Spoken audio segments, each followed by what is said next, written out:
Over 65 and wondering if there's still hope for those creaky, aching joints that remind you of your age every morning?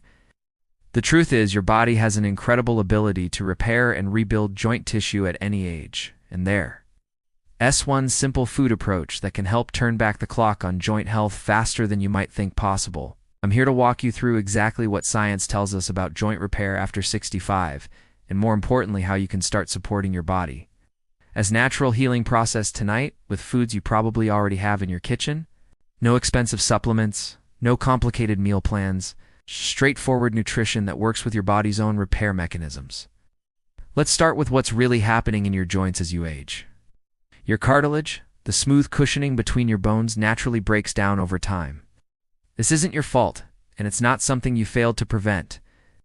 It's simply what happens when we live full, active lives. But here is what many people do and realize. Your body is constantly working to repair this damage, even well into your 70s, 80s, and beyond. The key is giving your body the right building blocks to do this repair work efficiently. Think of it like maintaining a house. You can patch and fix problems as they arise, but only if you have the right materials on hand. Your joints need specific nutrients to rebuild cartilage, reduce inflammation, maintain the synovial fluid that keeps everything moving smoothly. The single most important food group for joint repair is actually quite simple: foods rich in collagen and the nutrients that help your body make its own collagen. Now, before you think this means expensive collagen powders, let me share something that might surprise you. Your body is incredibly good at making its own collagen when you give it the right raw materials. And these materials are found in everyday, affordable foods. Bone broth is probably the most well-known collagen source, and for good reason. When you simmer bones for several hours, you're extracting not just collagen, but also glucosamine, chondroitin, and minerals like calcium and magnesium that your joints need. But making bone broth doesn't have to be complicated. You can use a slow cooker, add some vegetables and herbs, and let it simmer while you go about your day. The result is a rich, nourishing liquid that you can sip warm, use as a base for soups, or even drink cold if you prefer. If making bone broth feels overwhelming, don't worry. There are other excellent options. Canned bone broth from the grocery store can work too. Though look for brands that list bones as the first ingredient and avoid those with too much added sodium, especially if you're managing blood pressure.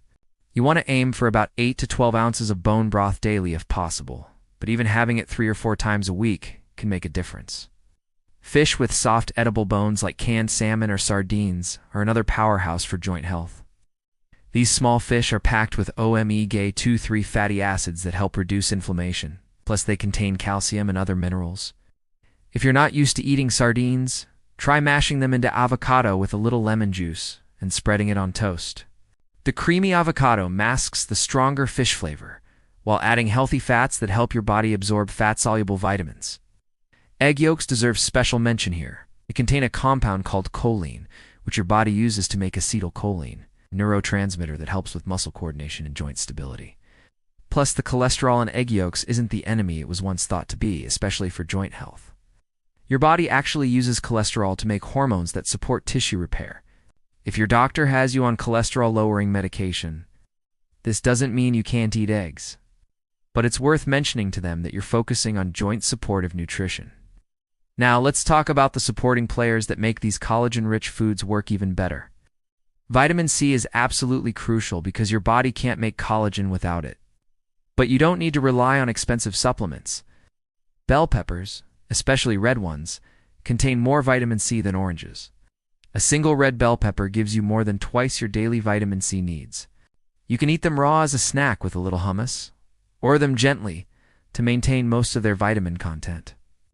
Leafy greens like spinach, kale, and even humble lettuce provide not just vitamin C, but also vitamin K, which is essential for bone health. If you're taking blood-thinning medication like warfarin, you'll want to keep your vitamin K intake consistent rather than avoiding it entirely. This means eating roughly the same amount of leafy greens each day, rather than having large amounts sporadically. Talk to your doctor about what consistency looks like for your situation. Citrus fruits are obvious choices for vitamin C, but they also provide bioflavonoids that help reduce inflammation. If you have trouble with citrus due to acid reflux, try eating them with a small amount of protein or fat, like a few nuts, which can help buffer the acidity. Berries are another excellent choice, and frozen berries are just as nutritious as fresh ones, often more affordable, and they last longer. The mineral zinc plays a crucial role in collagen synthesis, and many people over 65 don't get enough of it. Pumpkin seeds are one of the best sources, and they're easy to add to yogurt, oatmeal, or just eat as a snack. If you have trouble chewing hard seeds, you can buy them already shelled, or try sunflower seeds, which are softer. Oysters are the highest source of zinc, but if those aren't appealing or accessible, beef and chicken also provide good amounts. Let's pause here to talk about something important. How you combine these foods matters just as much as which foods you choose. Your body absorbs nutrients better when they're eaten together in certain combinations. For instance, the vitamin C in that red bell pepper helps your body absorb iron from leafy greens. And both of these nutrients work together to support collagen production. A simple way to think about this is to aim for color variety at each meal. This doesn't mean you need to eat a rainbow every single time you sit down to eat, but over the course of a day, try to include different colored foods. Red bell peppers, orange sweet potatoes, green leafy vegetables, and purple berries each bring different nutrients to the table. Protein timing is another crucial piece of this puzzle. Your body can only use about 20 to 30 grams of protein at a time for muscle and tissue repair. This means that eating a huge steak once a day isn't as effective as spreading your protein throughout your meals and snacks. Think about having some protein every 3 to 4 hours while you're awake. For breakfast, this might mean eggs with some spinach and a piece of whole grain toast. The eggs provide complete protein and choline. The spinach gives you vitamin K and folate, and the whole grain provides B vitamins that support energy metabolism. If you prefer something lighter in the morning, Greek yogurt with berries and a tablespoon of ground flaxseed gives you protein, probiotics for gut health, antioxidants, and omega-3 fatty acids. Mid-morning, if you need a snack, try a small handful of nuts with an apple. A combination of protein, healthy fats, and vitamin C supports steady blood sugar and provides building blocks for tissue repair. If you're managing diabetes, this combination typically won't spike blood sugar the way eating fruit alone might. Lunch could be a simple soup made with bone broth, vegetables, and some leftover chicken or fish. Adding a small amount of healthy fat, like a drizzle of olive oil or half an avocado, helps your body absorb fat-soluble vitamins and provide steady energy. If you're preparing meals for one, making a big pot of soup at the beginning of the week can provide several easy lunches. Afternoon snacks might include Greek yogurt with a few berries, or some cottage cheese with sliced tomatoes. Both options provide protein and, in the case of dairy, calcium for bone health. If you're lactose intolerant, lactose-free versions of these foods are available. Or you might try small amounts to see what you can tolerate, as many people find they can handle some dairy even with lactose sensitivity. Dinner is a great time to focus on anti-inflammatory foods. Fatty fish like salmon, mackerel, or sardines provide omega-3 fatty acids that help reduce joint inflammation. If fresh fish isn't in your budget or isn't appealing, canned fish works just as well nutritionally. A can of salmon mixed with a little olive oil and lemon juice over a bed of greens makes a simple, nutritious meal. If you prefer plant-based proteins, beans and lentils provide not just protein but also fiber and minerals. However, if you're not used to eating a lot of fiber, increase your intake gradually to avoid digestive discomfort. Start with a quarter cup of beans or lentils and work up to half a cup or more over several weeks. Now let's talk about movement, because nutrition and physical activity work together to support joint health. You don't need to run marathons or lift heavy weights. In fact, gentle, consistent movement is often more beneficial for joint health than intense exercise, especially if you're dealing with pain or stiffness. Chair-based exercises are perfect for days when standing feels difficult, or when you want to be extra gentle with your joints. Sitting in a sturdy chair, you can do arm circles, shoulder blade squeezes, and gentle neck rotations. These movements help maintain range of motion and promote blood flow to the joints. Start with 5 repetitions of each movement and work up to 10 or 15 as you feel comfortable. Ankle pumps and circles can be done while sitting and help prevent swelling in your lower legs, which is common when sitting for long periods. Simply flex your foot up toward your shin, then point it down. Then make gentle circles in both directions. This is especially helpful if you take medications that might cause fluid retention. For your core and back, sitting tall in your chair and gently rotating your torso from side to side helps maintain spinal mobility. Place your hands on your shoulders and turn gently to the right. Hold for a few seconds, then turn to the left. This movement helps keep the small joints in your spine moving and can ease stiffness. When you feel ready to stand, the simple act of going from sitting to standing is actually an excellent exercise. It works your largest muscle groups and helps maintain bone density. If getting up from a chair is challenging, try scooting to the front edge of the seat, placing your feet flat on the floor, and leaning slightly forward as you stand. Use your arms to push off the chair if needed, but try to rely on your leg muscles as much as possible. Wall push-ups are gentler on your joints than floor push-ups, but still help maintain upper body strength. Stand about arm's length from a wall, place your palms flat against the wall at shoulder height, and slowly push away from the wall and back toward it. Start with 5 push-ups and work up gradually. This exercise helps maintain shoulder mobility and strengthens the muscles that support your shoulder joints. For those days when you have more energy, gentle walking remains one of the best exercises for joint health.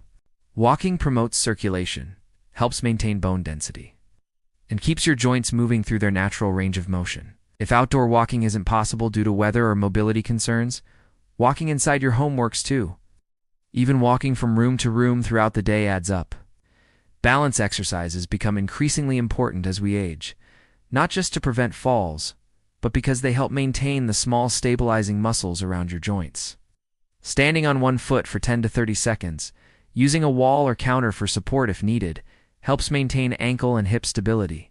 As you get more comfortable, try closing your eyes briefly while balancing, which challenges your proprioception, or your body's sense of where it is in space.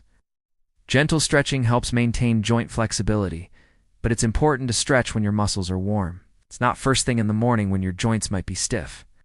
A few minutes of light movement, like the chair exercises mentioned earlier, can warm up your joints before stretching. Focus on gentle, sustained stretches rather than bouncing or forcing the movement. For your neck, gentle side bends and forward and backward movements help maintain mobility. Be especially careful with neck movements if you have any dizziness or balance issues. And avoid rotating your head in full circles, as this can sometimes cause dizziness in older adults. Shoulder rolls and arm swings help maintain shoulder mobility. Many people hold tension in their shoulders, especially if they spend time reading or using computers.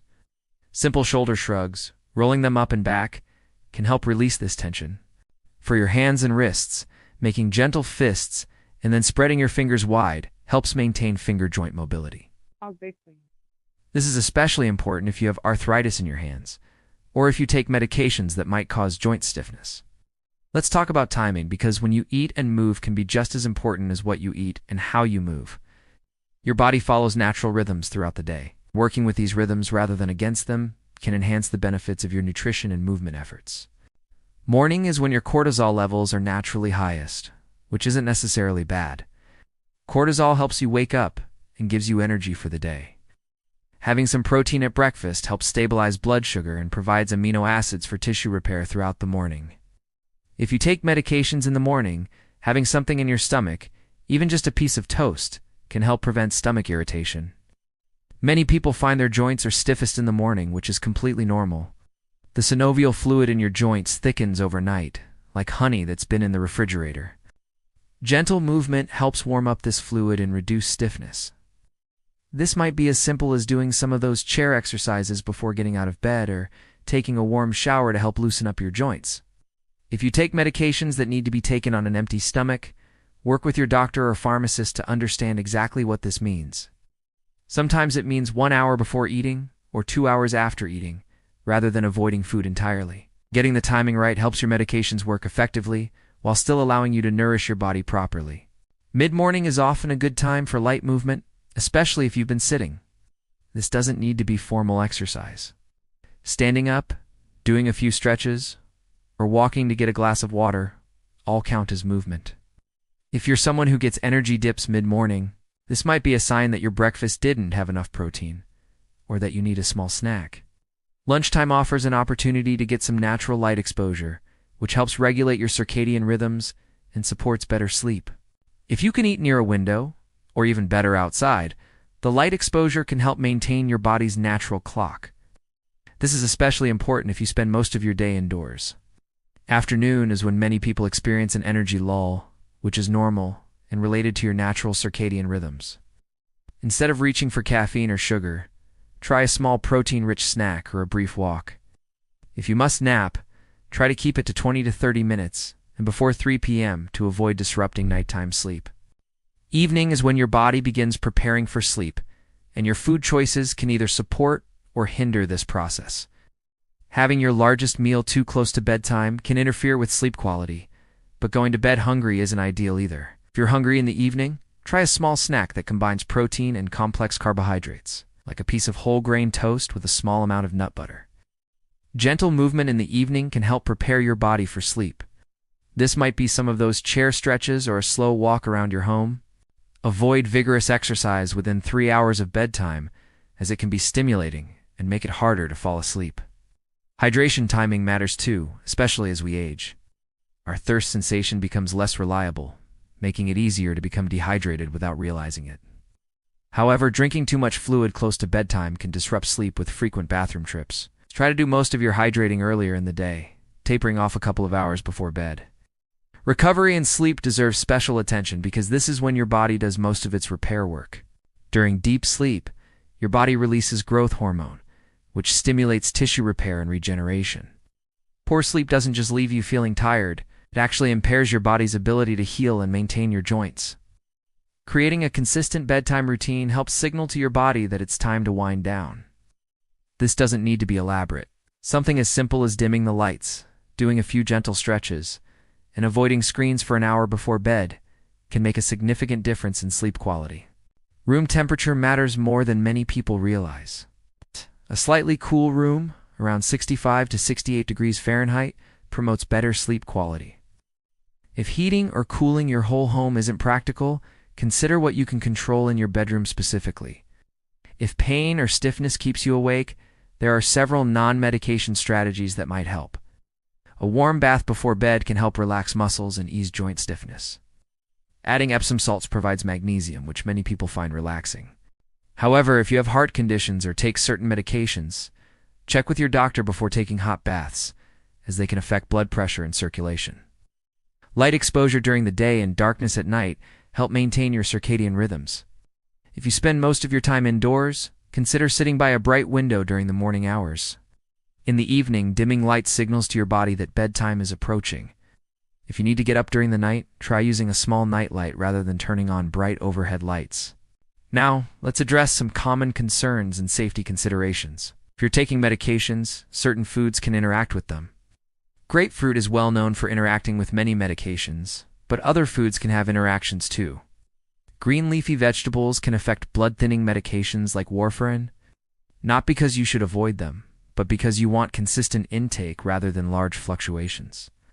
If you're managing diabetes, the food suggestions I've mentioned generally support stable blood sugar because they emphasize protein, healthy fats, and fiber-rich carbohydrates. However, everyone's response to food is different, so monitoring your blood sugar and working with your healthcare team remains important. For those with kidney disease, protein intake might need to be modified. The suggestions I've given are generally appropriate for people with normal kidney function. But if you have kidney disease, work with your doctor or a dietitian to determine the right amount of protein for your situation. High blood pressure is another common concern. The foods I've recommended are generally low in sodium and rich in potassium, which typically supports healthy blood pressure.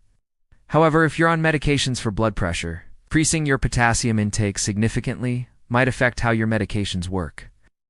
This doesn't mean you can't eat potassium-rich foods like fruits and vegetables, but it might be worth mentioning to your doctor. Some people worry about cholesterol in eggs or dairy products. Current research suggests that, for most people, the cholesterol in food has much less impact on blood cholesterol than previously thought. The bigger factors are saturated fat, trans fat, and overall diet quality. The eggs and dairy I've recommended are generally part of a healthy eating pattern for most people. Food allergies and intolerances don't disappear with age, and some people actually develop new sensitivities. If you notice that certain foods consistently cause digestive upset, joint pain, or other symptoms, it's worth discussing with your doctor.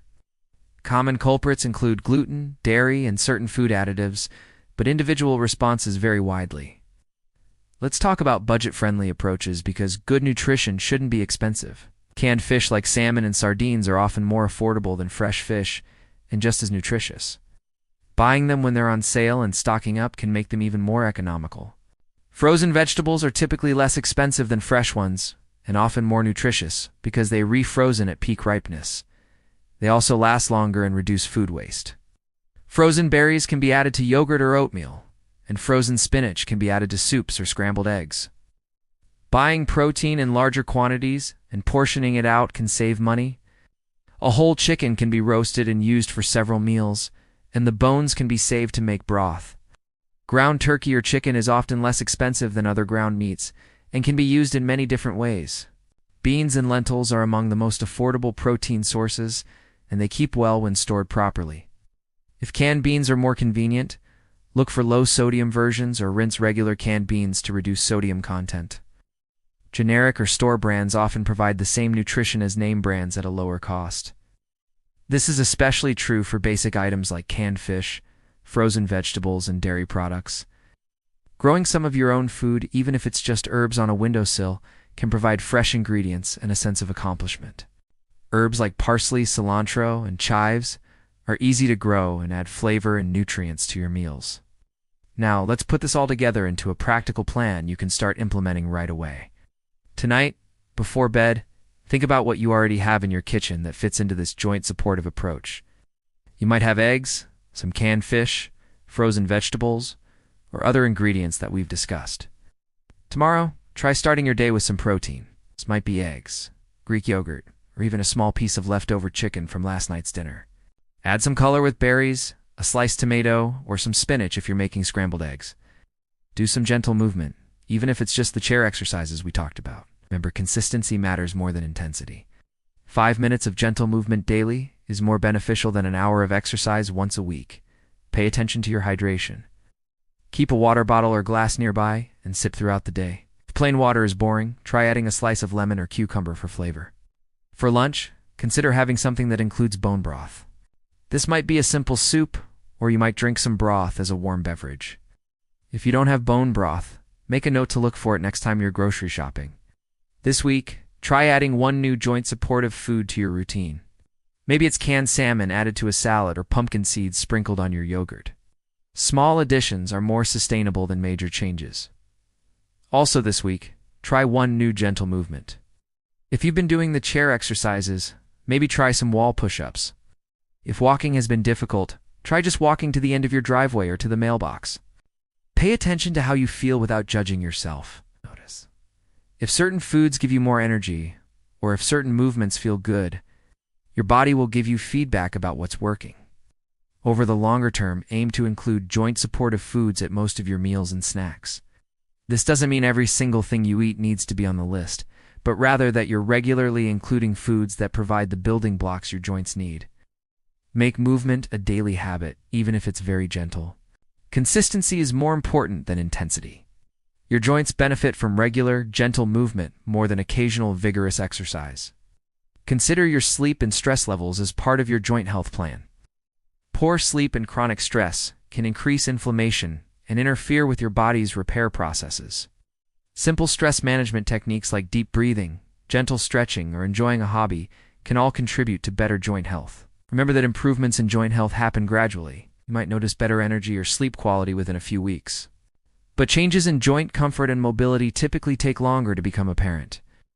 This isn't because the approach isn't working, but because tissue repair and regeneration are slow processes. It's also worth noting that joint health isn't just about what you eat and how you move. Social connections, mental stimulation, and a sense of purpose all contribute to overall health and well-being. Sharing meals with friends or family, learning new things, and staying engaged with activities you enjoy all support your body's natural healing processes. Some people worry that they've waited too long to start focusing on joint health, but research consistently shows that it's never too late to make positive changes. Your body retains the ability to adapt and repair throughout your life, though the process may be slower than when you were younger. If you're currently taking medications for joint pain or inflammation, the nutritional and movement approaches we've discussed can complement your medical treatment. However, don't stop taking prescribed medications without talking to your doctor. View these lifestyle approaches as supporting your overall health rather than replacing medical care. It's important to have realistic expectations. While proper nutrition and gentle movement can significantly improve joint comfort and function for many people, they may not eliminate all joint problems, especially if you have advanced arthritis or other structural issues. The goal is to support your body's natural repair processes and help you feel and function as well as possible. Working with healthcare providers who understand the importance of nutrition and lifestyle and joint health can be very helpful. This might include your primary care doctor, a rheumatologist, a registered dietitian, or a physical therapist. Do we not hesitate to bring up your interest in supporting your joint health through nutrition and movement at your medical appointments?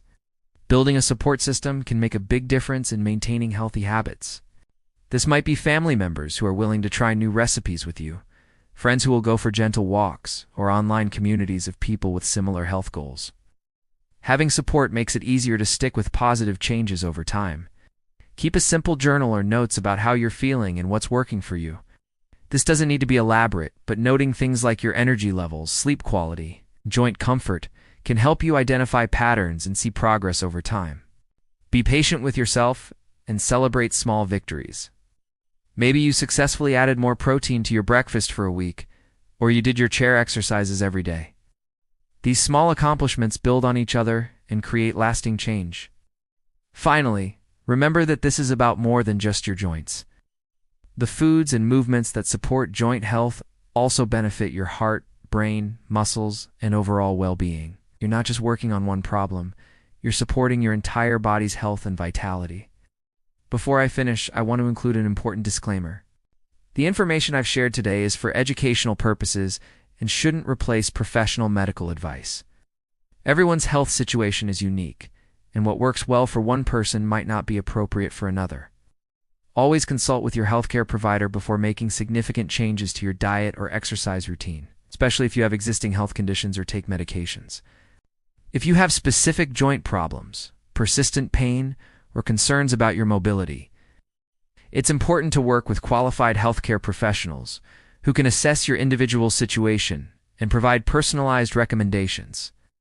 The approach I've outlined today is based on general principles of nutrition and movement that support joint health for most people, but individual needs can vary significantly based on factors like existing health conditions, medications, food allergies or intolerances, and personal preferences.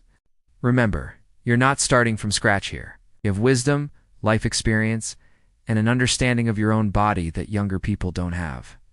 Use that wisdom as you implement these suggestions, adapting them to fit your life, your preferences, and your circumstances. The journey to better joint health isn't about perfection, it's about progress. Small, consistent steps taken day after day can lead to meaningful improvements in how you feel and how well you can do the things that matter to you. Your joints have carried you through decades of life, work, and experiences. They deserve care and attention, and it's never too late to start giving them the support they need.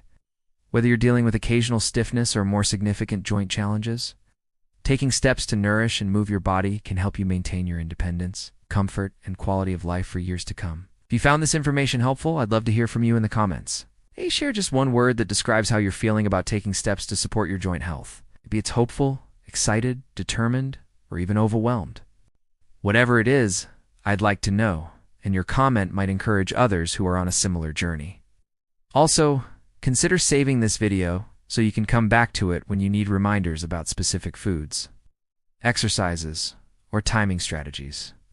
And if you know someone else who might benefit from this information, please share it with them. Supporting each other in health goals makes the journey more enjoyable and more successful. Thank you for taking the time to learn about supporting your joint health naturally. Remember, every positive step you take, no matter how small, is an investment in your future comfort, mobility, and independence. You've got this, and your joints will thank you for the care and attention you're giving them.